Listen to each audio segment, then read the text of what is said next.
Est-ce que vous auriez, Margot, quelque chose à reprocher à la société? D'avoir banalisé l'avortement. Eh bien, le mal est entré dans les jeunes et les a poussés à faire n'importe quoi. Aujourd'hui, on a une société dévastée. J'ai beaucoup d'amis qui sont devenus dépressifs.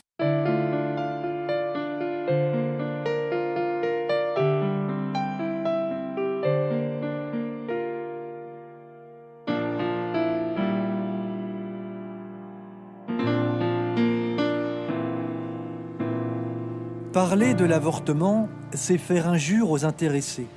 C'est entrer dans leur vie privée, dans leur intimité. L'avortement, il ne faut surtout pas en parler. C'est une question d'ordre privé, intime. Si vous prenez le risque de parler de l'avortement, surtout si vous êtes un homme, vous êtes alors certain de vous exposer aux critiques les plus acerbes, aux attaques les plus vives, aux jugements les plus sommaires. On vous traite d'extrémiste, de donneur de leçons. Voilà pour la toile de fond. Malgré tout ce tableau noir, malgré les risques encourus, nous avons choisi d'en parler.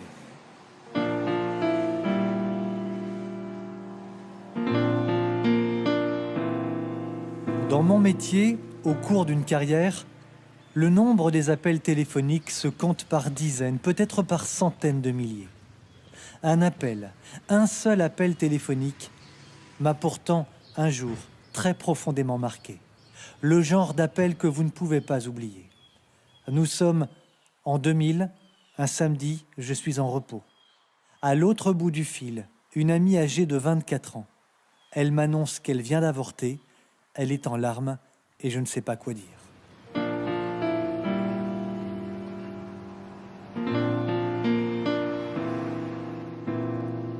Le sujet est tabou, mais pas sur Internet. On y trouve des milliers d'articles, des forums, des discussions, mais aussi énormément de témoignages.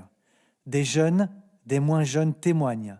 Beaucoup postent leur histoire sur YouTube, comme cette jeune femme par exemple.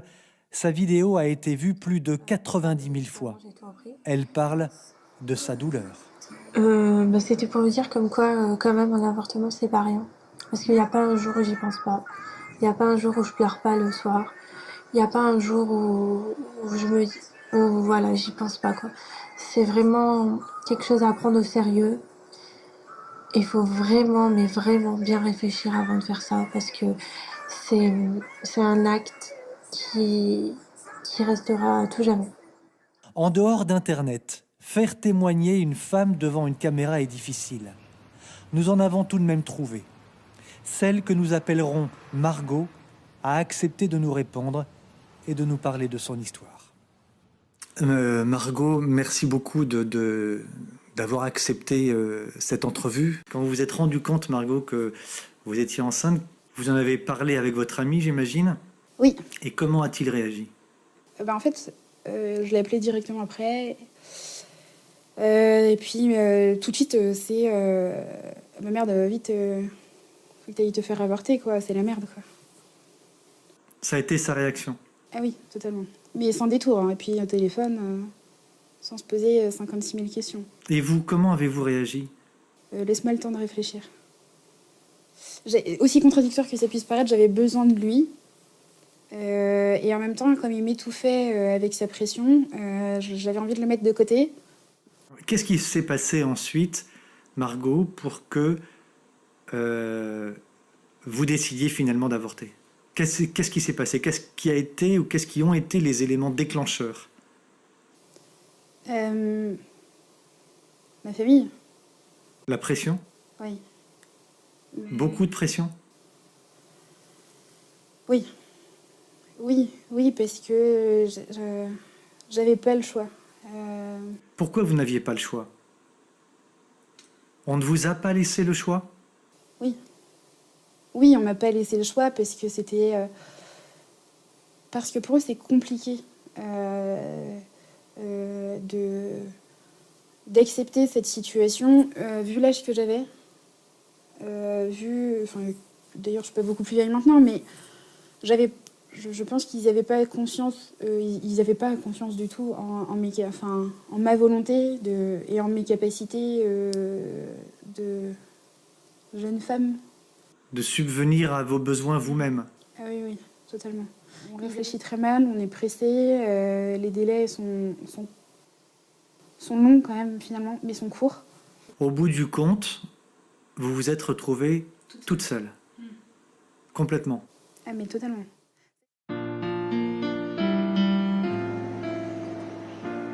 C'est l'un des aspects les plus classiques, les plus fréquents des femmes qui, comme Margot, se retrouvant enceintes, sont abandonnées à leur sort. Seules, souvent sans argent, sans situation stable, subissant la pression de l'entourage, elles finissent par avorter. Il y a plus de 20 ans, Amélie, que nous avons rencontrée il y a peu dans la banlieue lyonnaise, a connu cette situation. Et donc, j'ai hésité, j'ai posé des questions à droite à gauche. Personne ne m'a dit de garder cet enfant. C'est à toutes les personnes à laquelle je demandais que faire. Je n'osais même pas parler de moi. Je disais, j'ai une copine, elle est enceinte, elle ne sait pas quoi faire. Et les gens me disaient, ah bah s'il n'y a pas d'homme, bah faut pas le garder. Ma mère m'a dit, je ne sais pas quoi te dire. Donc en fait, comme j'ai trouvé aucune personne qui me dise, garde-le, eh bien, j'ai pris rendez-vous avec cette clinique pour avorter. Et là, en fait, je ne savais pas que je mettais le pied dans un traquenard d'où je ne pourrais pas m'échapper. Personne ne peut en principe ignorer qu'une femme enceinte est une femme fragile, bien plus que d'ordinaire. Elle a donc besoin d'être entourée, soutenue, réconfortée, a fortiori lorsque sa situation sociale n'est pas stable. Or, il est stupéfiant de constater que c'est très exactement l'inverse qui se produit, dans un très grand nombre de cas. Si elle veut garder son enfant, on la traite de tous les maux, d'immature ou d'égoïste. Anne-Laure, que nous avons rencontrée en Normandie et qui a accepté de témoigner courageusement à visage découvert, a subi un avortement par aspiration il y a 1 an et demi. Son IVG a été précédé d'incroyables pressions de sa famille, de plusieurs de ses amis, mais avant toute chose, de son ex-petite amie. Qu'est-ce qui a été le moment déclencheur de la décision finalement, Anne-Laure ? La pression. La pression. La pression. J'étais perdue. Alors que même dans le métro, enfin, j'en étais au tout début, j'en étais à 7 semaines, mais dans le métro, je mettais ma main sur mon ventre pour me protéger, pour pas qu'on me bouscule. Enfin, c'était déjà mon petit bébé, quoi. Donc, et puis. Quand vous avez pris rendez-vous, Anne-Laure, pour aller avorter, vous étiez dans quel état d'esprit ?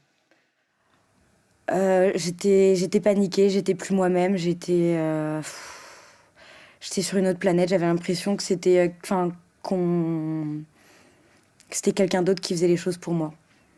Je me voyais faire, mais en même temps, c'était pas moi, c'était un robot qui agissait. Est-ce que vous pouvez nous parler des conséquences que ça a eu sur vous, sur votre état de santé, sur votre état tout court, à vous? J'ai perdu 10 kilos en l'espace d'un mois. Clairement, j'ai pas été bien. Hein. J'étais un peu un mort-vivant. Vous vous attendiez à ça? Non. Pas du tout? On vous avait prévenu au planning familial? Non, je dormais plus, je mangeais plus, je pleurais en permanence. J'ai eu des idées un peu noires, beaucoup même. J'ai mis des choses en place pour que ça s'arrête, parce que ça s'arrêtait pas. Ce qui ne s'arrêtait pas, c'est une descente aux enfers qu'un grand nombre de femmes ayant avorté connaissent par la suite. Irritabilité, troubles du sommeil, tabagisme, drogue, envie de suicide. Quel a été votre état, Anne-Laure, après ? Après, je suis devenue un fantôme. Je suis du coup retombée dans la cocaïne. Mais là, vraiment, c'était tous les week-ends 2-3 grammes. Je buvais 2-3 bouteilles de vin tous les soirs pour oublier. Pour oublier, je m'empêchais de dormir parce que dès que je fermais les yeux, je re-rentrais dans cette salle d'opération et j'avais l'impression d'être aspirée, en fait, d'être à la place de mon bébé, d'être un aspirateur. Et autour de moi, tout le monde faisait comme si de rien n'était. Maman comprenait pas que j'aille pas bien. Elle me disait, oh, c'est bon, ça va, mets-toi un coup de pied au cul, bouge-toi, c'est pas grave, tu vas te remonter, c'est bon, t'es pas la seule à être passée par là. Pourquoi vous avez accepté de témoigner devant notre caméra à visage découvert? J'ai accepté de témoigner parce que tout simplement, il y en a assez des non-dits. L'IVG, c'est un sujet qui est très tabou au sein des familles, au sein des amis, au sein de partout. C'est quelque chose dont on ne parle pas. Tout le monde dit qu'on peut faire ce qu'on veut, mais au final, quand on essaye de dire qu'on a mal, les gens ne veulent pas l'entendre, ne veulent pas le comprendre. Et, Pourquoi, à votre avis? Pourquoi ils ne veulent pas entendre votre souffrance? Parce que c'est quelque chose que la société tend à banaliser. J'ai l'impression, j'ai le sentiment pour moi que c'est en train de devenir un moyen de contraception, en fait. Et je trouve ça inadmissible parce que on se rend pas compte de ce que ça peut engendrer derrière. Enfin, Vous dites qu'on est dans un mensonge permanent, une sorte de mensonge d'État? En fait, on nous parle de libération de la femme, donc c'est une aliénation. On dit vous avez le droit de disposer de votre corps, mais je vous promets que quand vous mettez les pieds dans un planning familial, vous ne disposez plus de votre corps, mais on vous pousse vers l'avortement. Aujourd'hui, on est en train de faire passer l'avortement comme une contraception, c'est-à-dire que la pilule de mort est distribuée dans les établissements scolaires, on peut même la trouver sur Internet. C'est un scandale, ça veut dire que si on peut se la procurer aussi facilement, ça veut dire qu'elle est sans danger. Donc dans la tête des gens, si je peux me la procurer, c'est que c'est normal et c'est que ça n'est pas que c'est anodin. Or, ça ne l'est pas. On va tuer un individu, on avale un poison. Et comment un poison pourrait-il tuer l'enfant et pas la mère qui l'absorbe?